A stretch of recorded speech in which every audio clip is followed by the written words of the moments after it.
Welcome. We are Rhiana and Masa, classical pianists and owners of the piano boat.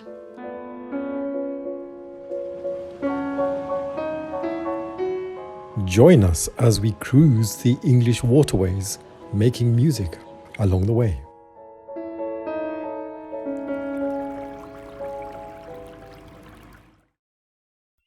Hello, and long time, and so sorry to everyone, all the subscribers and whoever has found us on YouTube or elsewhere.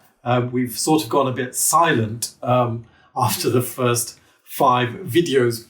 Now, we were, of course, aware that this is quite a time-consuming thing, but when we actually get to do it, it really is, really hats off to all the people who do upload videos, particularly those who really manage very regular uploads. But we'll do our best. But so apologies again for this silence. We'll try to get back in there. So now in March, we had the Crick Boat Show, a virtual one in which we sort of tidied the place up a bit. This is the thing, the time just goes. Rhiana's busy teaching every day, morning, evening, all over the place. I'm busy working on the Beethoven project or practicing whatever, and things tend to get neglected. But I thought, take this opportunity to do this little intro to add to the other intro for this video. So, welcome for the first time to the this cruise that we did back at the end of last season. I think it was back in October. We joined the St Pancras Cruising Club going through central London, which was just an amazing experience and so exciting.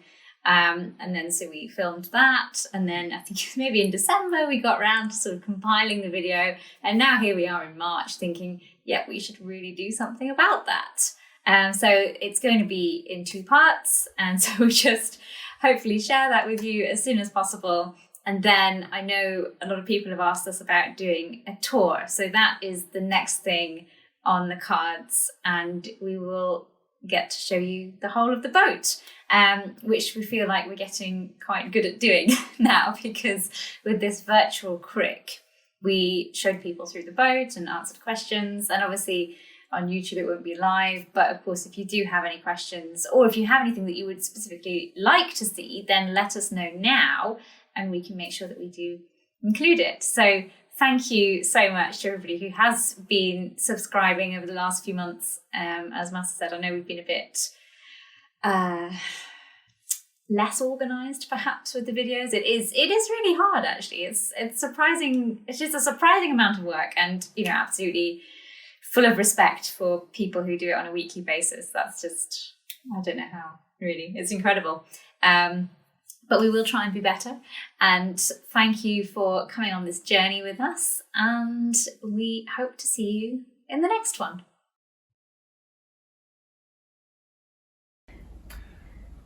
Hello from the piano boat. You join us here today on a cold winter's day.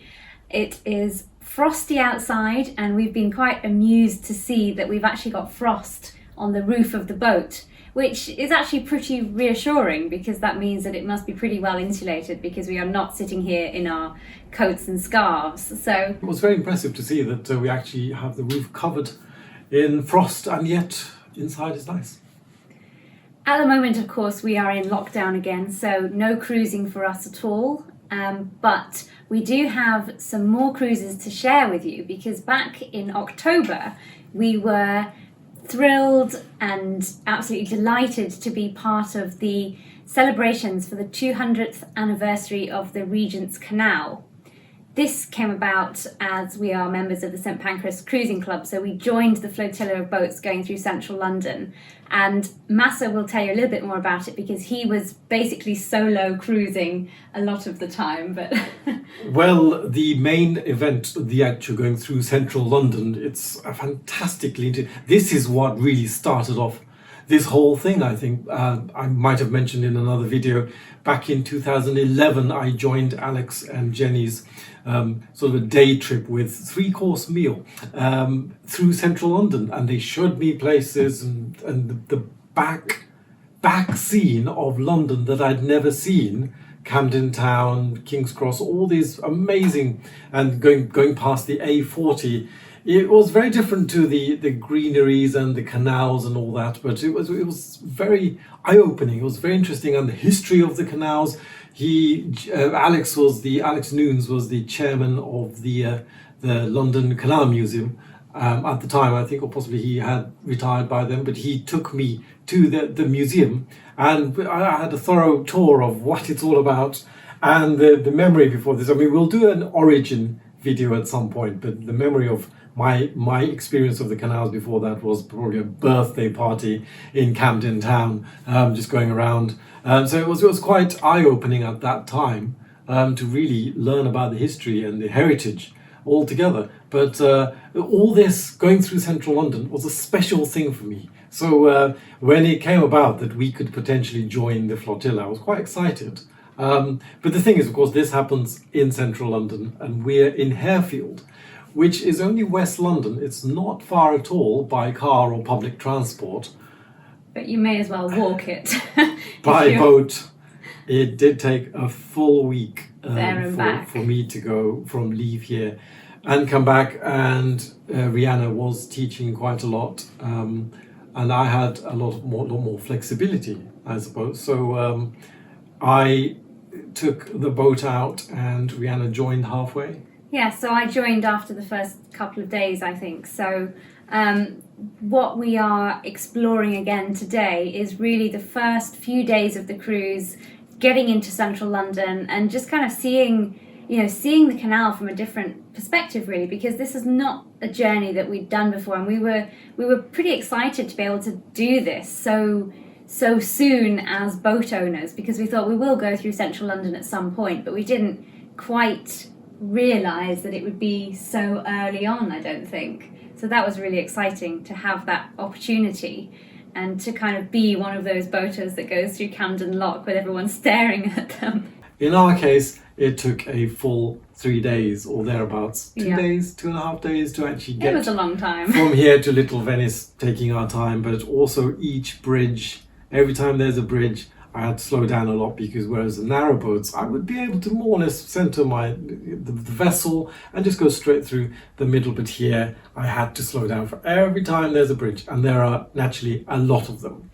So it took quite a long time. But having said that, it was a pretty amazing experience. So here we are, you'll be able to see it all. We'll try and pack in as much of the journey footage as we can. We'd love to know what you think, if you've been through central London too, and what you experience, especially if you're a Widebeam owner, actually. We'd be quite interested to know what your experiences are too, or any tips, very welcome for next time. No, well, what we did for the video, of course, is to do it seems to be somewhat controversial, but we did do the speeding up because we wanted to get the whole footage without you having to sit in front of the screen for 2 full days. So it is sped up. I think you can slow it down if you want to enjoy the more serene feel, but obviously you'd have to turn the sound off, because I think the sound slows down with the actual footage. But so it is speeded up, but you can see the whole scenery. Pretty much, I think we've managed to capture most of the journey, and you may notice there's not a lot going on because I'm naturally taking my time over certain sections. But so yeah, there were some dramas on the way, inevitably, and I think we have successfully lost 2 fenders and whatever else. It does seem to be a part and parcel, something of a ritual. I felt particularly single-handedly that I had to take the boat.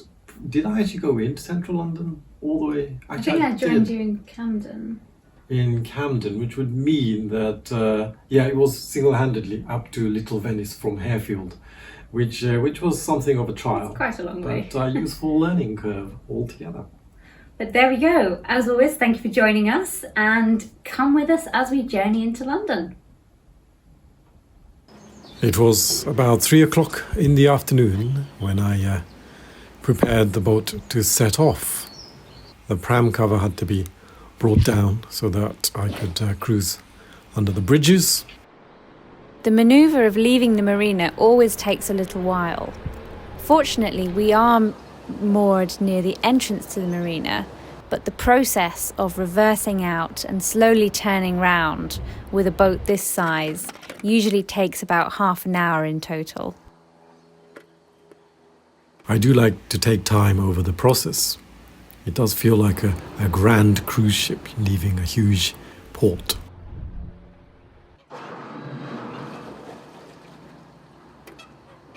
Masa has become very adept at reversing out. It's something that I have not yet attempted and don't particularly feel like I want to at the moment, although my day may come.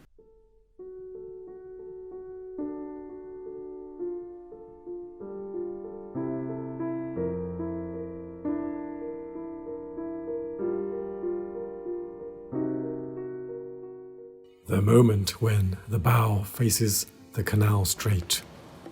The beginning of the journey, pure joy, never tires. We are very fortunate to be moored in such a beautiful part of the canal. We had contemplated finding a mooring in central London, but for one thing that's very difficult to do, especially for a boat of this size. And also, it's actually quite nice to be surrounded by greenery as opposed to tall buildings.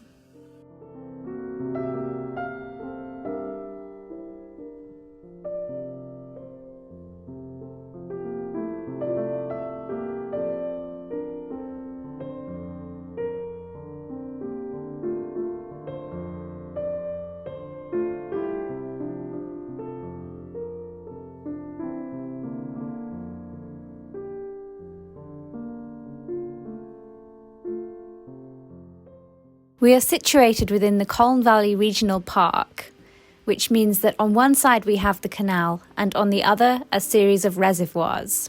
It covers 43 square miles and is a combination of farmland, woodland and water. The first day of cruising took about 4 hours until I stopped after the third lock, involving a little bit of drama at the end. This stretch was perhaps the most pleasurable, surrounded by greenery for miles and miles. The first lock of the day was Denham Deep Lock. This, in addition to being very deep, has a very leaky gate, so it takes an awful long time to get down and out the other side. I think it took about 45 minutes in total, waiting for it to fill for the other boat and empty once we were in it. It's always nice to meet a boat coming in the opposite direction when you reach a lock. This means a bit of much needed social interaction, particularly at the moment, and a helping hand when it comes to the gates. A customary discussion of who does what, and the lock was opened.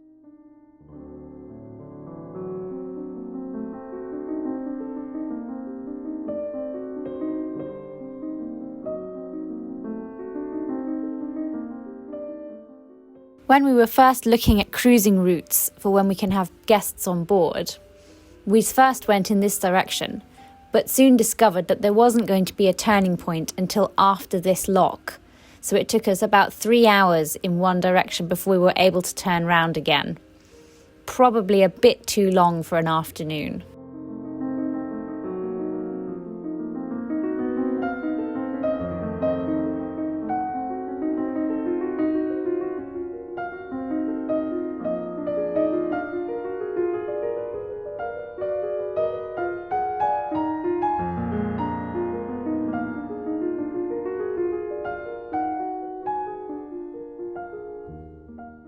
When faced with a flight of locks, we brace ourselves for the challenge. But with these locks spaced out and appearing intermittently, it's always just when I settle in to enjoy the driving that I have to stop and get to the lock work. When solo cruising, it's necessary to moor the boat briefly, having come out of the lock.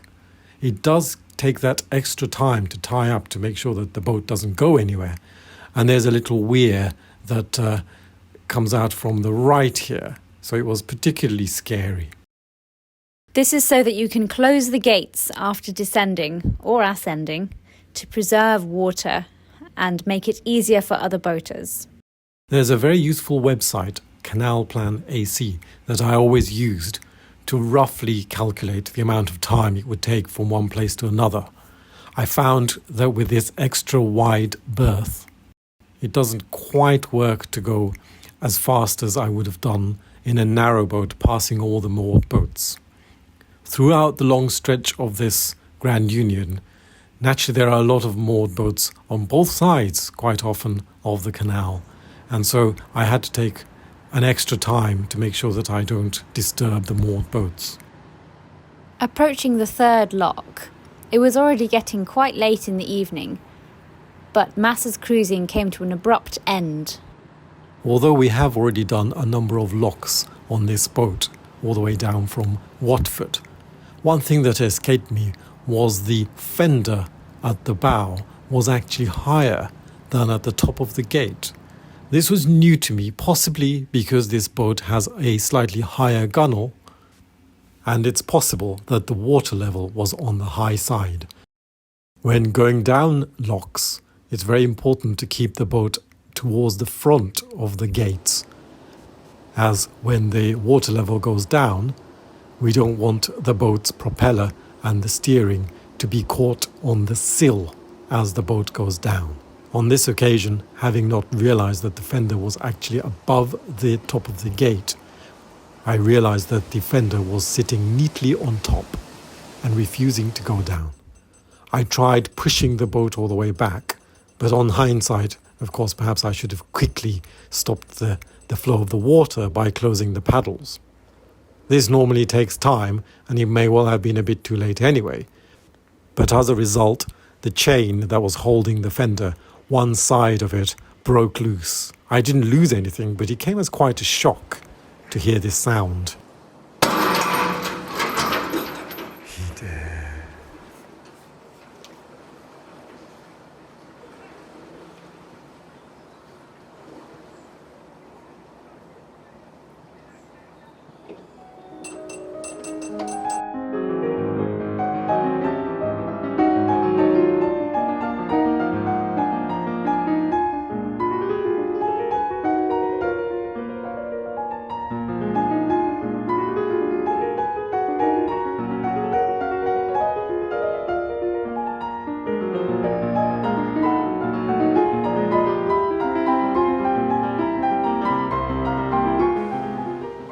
Once the boat was down, I made a quick fix with a spare rope to put the fender in place temporarily. Although it was bright enough for me to assume that I could still cruise on when I entered the lock, by the time I fixed the fender, opened the gate and left the lock, it was practically pitch black, and I realized this is as far as I could go for the day.